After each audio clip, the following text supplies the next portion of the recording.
Perdebatan akan saya mulai pada 1, 2, 3. Para Dewan Juri yang terhormat, pertama-tama izinkanlah saya memperkenalkan diri. Nama peserta Dimas Gali Adiatmojo, asal sekolah SMA Taruna Nusantara Terintegrasi, Kampus Malang. Dan pada sesi perdebatan kali ini saya berada pada sisi pro atas mosi yang berbunyi Dewan ini lebih memprioritaskan sistem pendidikan klasik pada sekolah menengah dibandingkan pendidikan progresif. Tapi sebelum itu izinkanlah saya menyampaikan sebuah pertanyaan mendasar, yaitu seperti apakah tipe generasi yang kita luluskan nanti? Apakah kita ingin generasi muda yang memiliki fondasi yang kuat, disiplin dan berpraktek jelas, atau hanya generasi muda yang apatis dan sibuk melakukan penelitian? Sebagai orang Indonesia, lazimnya kita selalu memilih tentang karakter yang kuat agar mereka juga memiliki bekal untuk hidup di masyarakat. Nah, oleh karena itu sistem pendidikan yang paling disarankan adalah sistem pendidikan klasik. Kenapa? Pertama, model klasik itu memiliki dasar-dasar yang kokoh. Dasar-dasar yang kokoh itu meliputi kompetensi dasar yang ketika kita kerucutkan itu berupa literasi dan juga numerasi.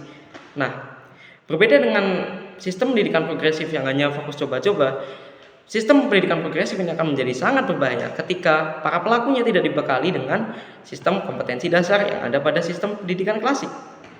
Mereka akan coba-coba tanpa dasar dan akhirnya gagal, tapi mereka juga tidak punya bekal untuk hidup di masyarakat karena belum mempelajari tentang pendidikan karakter, hanya fokus pada coba-coba dan coba-coba.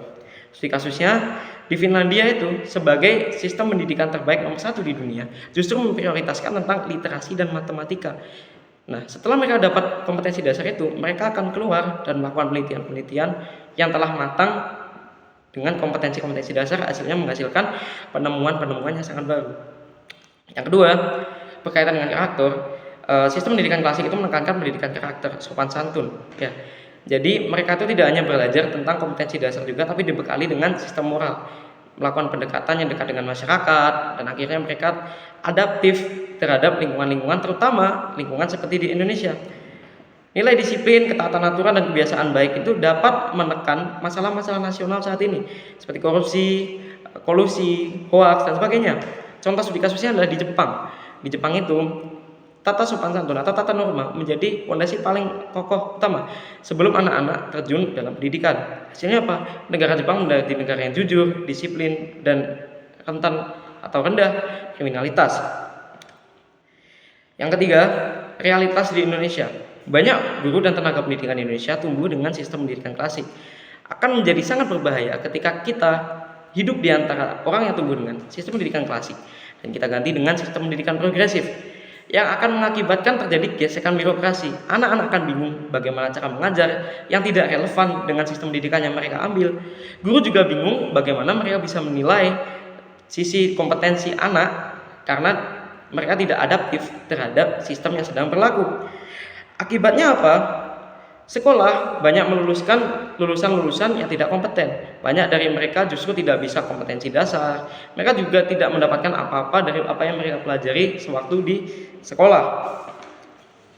Yang ketiga, sistem pendidikan klasik itu menerapkan konsistensi. Jadi mereka tidak mudah tergoda akan pragmatis.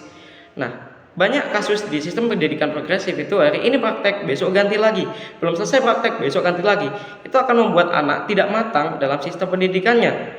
Nah, alasan praktis untuk mengatasi masalah-masalah gesekan birokrasi yang sempat saya singgung di awal adalah dengan mengadopsi dan mengintegrasikan pendidikan klasik.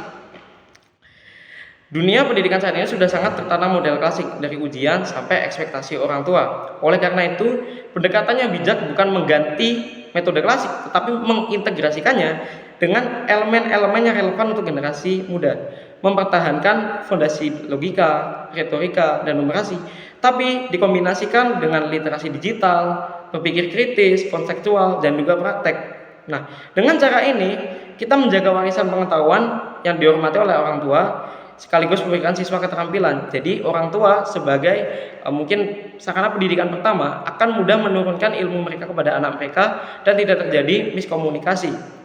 Maka dari itu juri, demi masa depan yang generasi yang terarah, disiplin dan berkarakter, serta demi menanggapi realitas birokrasi dan budaya pendidikan di negeri kita, kami dengan tegas menyatakan bahwa pendidikan klasik lebih layak dipilih daripada pendidikan progresif.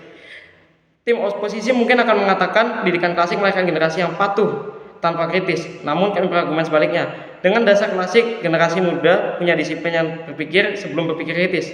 punya fondasi moral sebelum bertindak, kritis tanpa dasar sama saja dengan gaduh tanpa solusi. Terima kasih, saya bangga menjadi pro.